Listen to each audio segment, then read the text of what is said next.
આરાધનાના નામે જ્યાં અશ્લીલતા વધી રહી છે અને એ વિકૃતિ ગંદી હરકતો પણ થઈ રહી છે, સવાલ થઈ રહ્યો છે કે આ પ્રકારની અશ્લીલતા આખરે કેમ?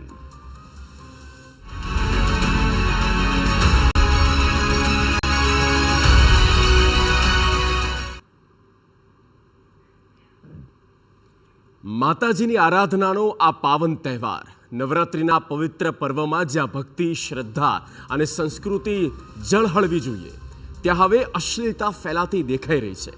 સંસ્કારી નગરી વડોદરામાં યુનાઇટેડ વેના ગરબા ફરી એકવાર વિવાદમાં આવ્યા અને આ વખત કારણ એક કપલની મર્યાદા ભૂલાવી નાખી એવી હરકત કરી.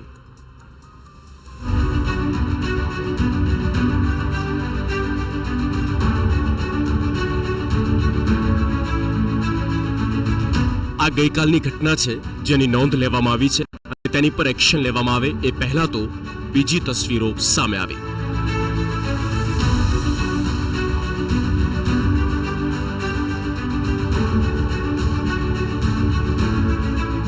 માતાજીની આરાધનામાં ભૂલાઈ મર્યાદા, સંસ્કારી નગરીની અસંસ્કારી તસવીર. વડોદરાના વિખ્યાત યુનાઇટેડ વે ગરબા ફરી વિવાદમાં આવ્યા અને આ વખતે વિવાદનું કારણ ગરબા ગ્રાઉન્ડમાં કપલની અશ્લીલ હરકત. સોશિયલ મીડિયામાં ફેમસ થવા લોકો તમામ માન મર્યાદા નેવે મૂકે છે તેનો વધુ એક પુરાવો સામે આવ્યો. સંસ્કારી નગરી વડોદરામાં આયોજિત યુનાઇટેડ વેના ગરબામાં એક યુગલે જાહેરમાં ચુંબન કરી તેની અશ્લીલ રીલ બનાવી. આ કપલે લાજ શરમ નેવે મૂકી જાહેરમાં ગરબા કરતા ચુંબન કર્યું. નવરાત્રિમાં ફેલાઈ રહી છે અશ્લીલતા. યુનાઇટેડ વેના ગરબા ફરી વિવાદમાં, વધુ એક કપલની હરકત વાયરલ. ગરબા ગ્રાઉન્ડમાં આવા અશ્લીલ વિડીયો વાયરલ થતા ખેલૈયાઓમાં રોષ જોવા મળ્યું છે. સતત વધતા આવા બનાવો ચિંતાનો વિષય બન્યા. ગરબા ગ્રાઉન્ડ પર આરાધનાને બદલે અશ્લીલ હરકતો ખૂબ જ નિંદનીય છે.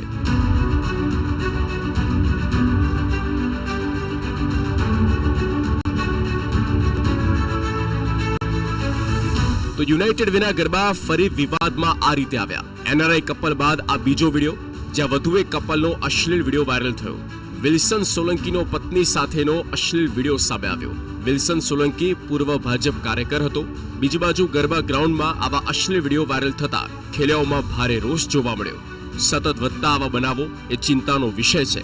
ગરબા ગ્રાઉન્ડ પર આરાધનાને બદલે અશ્લીલ હરકતો એ ખરેખર નિંદનીય છે. સંસ્કારી નગરી વડોદરામાં આ અસંસ્કારી હરકતો સામે કડક કાર્યવાહીની માંગ થઈ રહી છે. અશ્લીલ હરકતો બાદ યુવકની સ્પષ્ટતા. કોઈ ગંદી હરકત કરી નથી, પત્નીના કાનમાં કહેતો હોવાનું કહ્યું. વાયરલ રીલમાં દેખાતા યુવક યુવતીએ સ્પષ્ટતા આપતા કહ્યું કે પત્નીને કાનમાં વાત કરી રહ્યો હતો અને ફોટો બ્લર કરી ખોટી રીતે દર્શાવવામાં આવ્યો.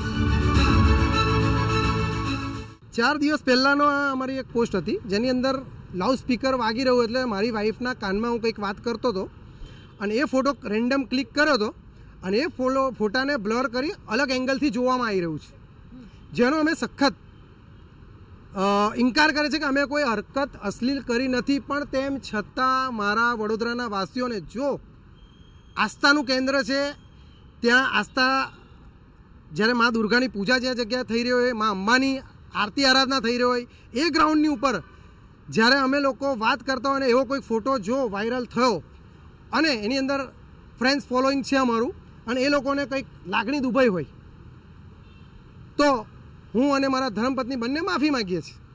તેની પત્ની પણ મીડિયા સમક્ષ આવી અને લોકોની લાગણી દુભાઈ હોય તો માફી માંગુ છું તેમ પણ કહ્યું. નવરાત્રિ માતાજીના આરાધનાનું પર્વ ચાલી રહ્યું છે. એમાં જે અમારી એક રીલ વાયરલ થઈ છે એમાં અમે હસબન્ડ વાઈફ કાનમાં વાતચીત કરી રહ્યા છે અને એક રેન્ડમલી ક્લિક હતો અને જે અમે પોસ્ટ કરેલી છે એ રીલ વાયરલ થઈ રહી છે. એમાં અમે કોઈ અશ્લીલ હરકતો કરેલ નથી અને જો એ ફોટો જોઈને વડોદરાવાસીઓના ધાર્મિક આસ્થાને ઠેસ પહોંચી હોય તો અમે માફી માંગીએ છીએ. ગૃહ વિભાગ લેશે એક્શન.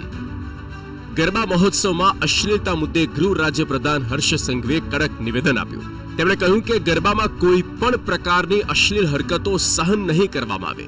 રાજ્ય સરકાર આ મામલે સખ્ત છે અને પોલીસને પણ કડક કાર્યવાહી માટે સૂચના આપી દેવામાં આવી છે.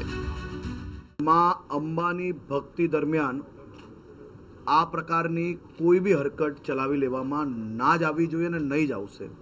મેં તમામ પોલીસ વડાઓને સૂચના આપી છે કે કોઈ બી પ્રકારે ગુજરાતની સંસ્કૃતિ પર જો ઠેસ પહોંચે ને એવા કિસ્સા ધ્યાન પર આવે તો એની ઉપર કડકમાં કડક પગલાં ભરવા.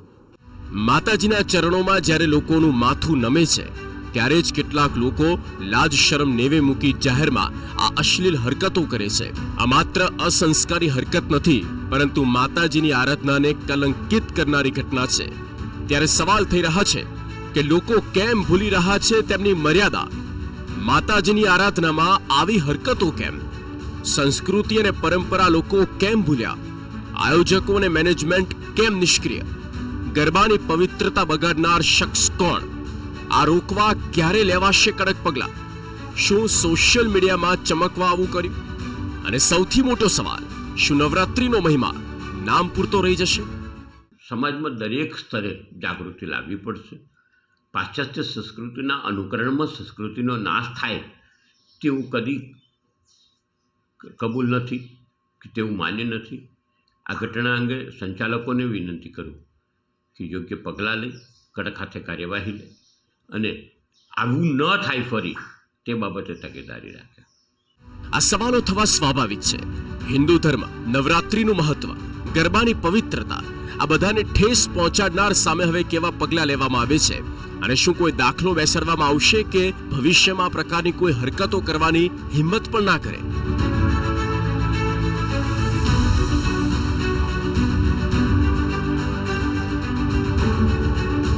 Bureau report, TV9.